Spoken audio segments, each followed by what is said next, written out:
Hello everyone. स्वागत है आपका इस चैनल पे।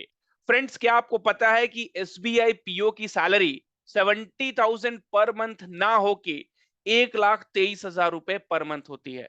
मैं आपको सैलरी स्लिप दिखाऊंगा जो कि फरवरी 2023 का है। एंड मैं आपको सारे वो अलाउंसेस, एनपीएस, पीएफ, रेंट, आपको फर्नीचर के लिए जो पैसे मिलते हैं, फर्नीचर मेंटेनेंस के लिए जो पैसे मिलते हैं, newspaper, mobile, each and everything calculate करके मैं आपको बताऊंगा कि एसबीआई पीओ को कैसे 1,23,000 रुपए पर मंथ मिलता है फ्रेंड्स। एंड ये जो है एक बहुत बड़ा मोटिवेशन है एसबीआई पीओ ज्वाइन करने के लिए और क्रैक करने के लिए। अब देखते हैं यहाँ पे फ्रेंड्स। तो इस पार्टिकुलर कैंडिडेट को एसबीआई ज्वाइन किए हुए 1 साल भी नहीं हुए हैं। डेट ऑफ ज्वाइनिंग 14 मई 2022 है, राइट। एंड ये जो सैलरी स्लिप है वो फरवरी 2023 मंथ का है, राइट। आप देख सकते हैं फ्रेंड्स, यहाँ पे बेसिक पे है, डीए है, एंड आपको लोकेशन अलाउंसेस है, लर्निंग अलाउंसेस है, स्पेशल अलाउंसेस है। तो लेफ्ट साइड में जो होती है वो हमारी अर्निंग होती है, एंड राइट साइड में जो होता है हमारा डिडक्शन होता है। अब डिडक्शन में आप देख लो, लाइक एम्प्लॉय पीएफ कंट्रीब्यूशन। तो जितना आपका पीएफ में कंट्रीब्यूशन होता है, कंपनी भी उतना, एसबीआई भी उतना पीएफ में कंट्रीब्यूट करती है। सेम चीज आपको पेंशन में होता है कि जो आप कंट्रीब्यूट करते हो उसमें थोड़ा एक्स्ट्रा ऐड करके एसबीआई भी आपके पेंशन के लिए कंट्रीब्यूट करती है। तो सारी चीजें यहाँ पे समझेंगे। आप देख सकते हैं पोजीशन जो है वो क्या है, प्रोवेनरी ऑफिसर पीओ के लिए है, राइट। ओके। तो अब यहाँ पे देख लो, आपकी टोटल अर्निंग की अगर बात करें तो टोटल अर्निंग यहाँ पे है 77,991 रुपीज हो जाती है, राइट। एंड अगर टोटल टेक होम की बात करें तो आप यहाँ पे देख सकते हो 67,351 रुपीज, 67,351 रुपीज। ये थोड़ा सा वेरी करता है कि आप किस पार्टिकुलर स्टेट में हो, राइट। तो आप कुछ कैटेगरीज होते हैं एक्स वाई जेड, तो आप किस पार्टिकुलर स्टेट में हो, मेट्रो सिटीज में हो, तो उस हिसाब से आपका वेरी करता है।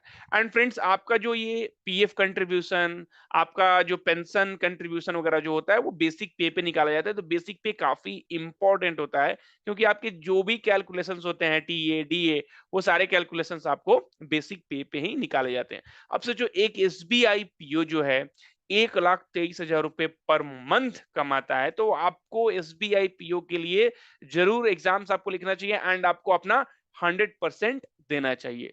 ठीक है। तो आप यहाँ पे देख लीजिए। अब देखो, डिडक्शन में तो आपको बता दिया कि पीएफ होता है और आपका ये एनपीएस जो होता है, मेन अमाउंट यही होता है। देख लो, 4,196 रुपए, और यहाँ पे आ गए 5,924 रुपए, राइट। अब बाकी का जो होता है वो प्रोफेशनल टैक्स, ये तो हाउस रेंट रिकवरी, राइट। तो ये छोटा छोटा अमाउंट है, इसको आप इग्नोर भी कर सकते हो। टोटल ये 600 के बराबर होगा, राइट। ओके। अब हम लोग जाते हैं यहाँ पे, हम देखते हैं। तो total take home per month, तो आपको यहाँ पे देख सकते हो आपको कितना रुपीस मिल रहा है, 67,351, राइट। तो यहाँ पे मैंने लिया है 67,300 एंड इंटू 12 से मल्टीप्लाई कर दिया, क्योंकि हम लोग ईयरली कैलकुलेट करेंगे। तो ईयरली क्या आ गया यहाँ पे, 8,07,600 रुपए। तो ये क्या हो गया, आपका जो सैलरी आपको in hand per month take home मिल रही है, राइट। ओके। अब देखो पीएफ, तो अगर आप पीएफ का देखोगे तो यहाँ पे पीएफ आपके अकाउंट से जो कट रहा है 4,196 रुपीज। अब देखो, सेम अमाउंट जो है एसबीआई भी आपको पे करेगी। तो 4,200 आपका एंड 4,200 रुपीज जो एसबीआई पे करेगी, तो ये हो जाता है 8,400 रुपीज पर मंथ। अब ईयरली अगर कैलकुलेट करें तो आप इसको 12 से मल्टीप्लाई कर दो। ईयरली मतलब 1,08,000 रुपए जो है आपका पीएफ का कट जाता है। वो पैसा किसका है, वो पैसा आपके खुद का है, राइट। तो पीएफ आपका 1 साल में 1,08,800 रुपए आपका पीएफ में जमा हो रहा है, राइट। तो अगर आप 5 साल बाद निकालोगे तो 5 लाख होगा, लेकिन 5 साल बाद 5 लाख नहीं होगा, इसलिए क्योंकि आपका सैलरी भी बढ़ेगा हर साल, राइट। तो हर साल, हर एक ईयर आपका सैलरी भी थोड़ा थोड़ा बढ़ेगा, राइट। डीए वगैरह बढ़ता है, एंड सैलरी आपका बढ़ेगा, एंड प्लस आपको यहाँ पे इंटरेस्ट भी मिलते जाएगा, राइट, क्योंकि पीएफ पे जो है आपको अच्छा इंटरेस्ट भी मिलता है। तो यहाँ पे 7% ऑलमोस्ट आपको पीएफ पे इंटरेस्ट मिलता है। तो ये जो 5 साल के बाद है आपका, ये 6-7 लाख रुपए ऐसे हो जाएगा, राइट। अब एनपीएस में देखो, जो अमाउंट आपका कटता है उसके बाद फिर एसबीआई पे करती है उसमें, राइट। एंड वो टोटल अराउंड 14,000 के आसपास आता है। अगर आप इसको आप 12 से मल्टीप्लाई करोगे ईयरली के लिए, तो आपका जो है पेंशन का अमाउंट आ जाता है 1,68,000 रुपए। ये भी क्या है, ये आप ही का पैसा है, आप ही को मिलेगा, राइट? तो आप इसको ये नहीं बोल सकते हो कि ये हमारे सैलरी का पार्ट नहीं है। पेंशन हुआ, पीएफ हुआ, ये सारे आपके सैलरी का पार्ट है। अब देखो 67,000 तो आपको 351 रुपीज़ आपको तो हाथ में मिल गए। तो सैलरी के अलावा जो आपको मिलती है वो ये वाली पार्ट हो गई, ये आपको हमेशा मिलती रहेगी। Cleaning plus labour. अब देखो हर मंथ आपको क्लीनिंग के लिए 1100 रुपए मिलते हैं एंड लेबर के लिए 900 रुपए मिलते हैं। तो टोटल 2000, तो आपको सालाना 24,000 रुपए आपके अकाउंट में एसबीआई की तरफ से आता है। ये आपको सैलरी के साथ नहीं आएगा, ये आपको अलग से आपके अकाउंट में एसबीआई भेजती है, राइट? फिर आपको न्यूज़पेपर के लिए भी पैसे मिलते हैं, मोबाइल आपको रिचार्ज वगैरह के लिए भी पैसे मिलते हैं। टोटल 2000 रुपए फिर से आपको यहाँ पे मिलेंगे, 24,000 रुपए फिर से एसबीआई आपको न्यूज़पेपर एंड मोबाइल रिचार्ज वगैरह के लिए देती है। फिर आपको रेंट, तो आप जहाँ पे आप जो है ना 67,351 रुपीज़ जो आपको बैंक दे रही है, राइट? तो इसमें आपको रेंट नहीं देना है, ये पैसा पूरा का पूरा आपका सेव होता है।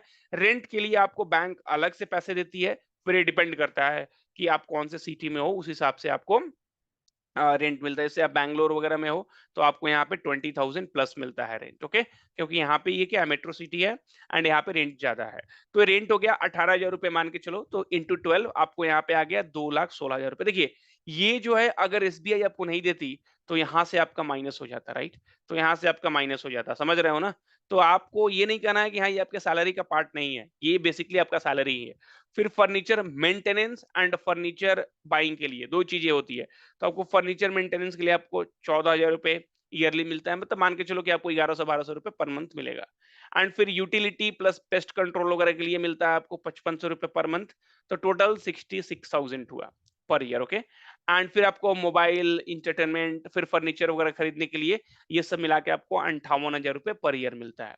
तो टोटल अगर आप ऐड करके एंड डिवाइड करोगे 12 से, तो यहाँ पे आता है 1,23,200 रुपए।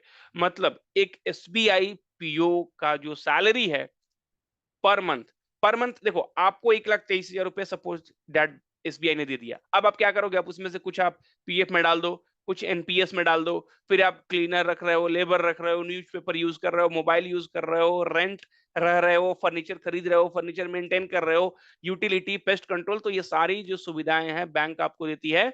तो आपका सैलरी 70,000 नहीं, आपका सैलरी 1,20,000 होता है एज़ एसबीआई पीओ।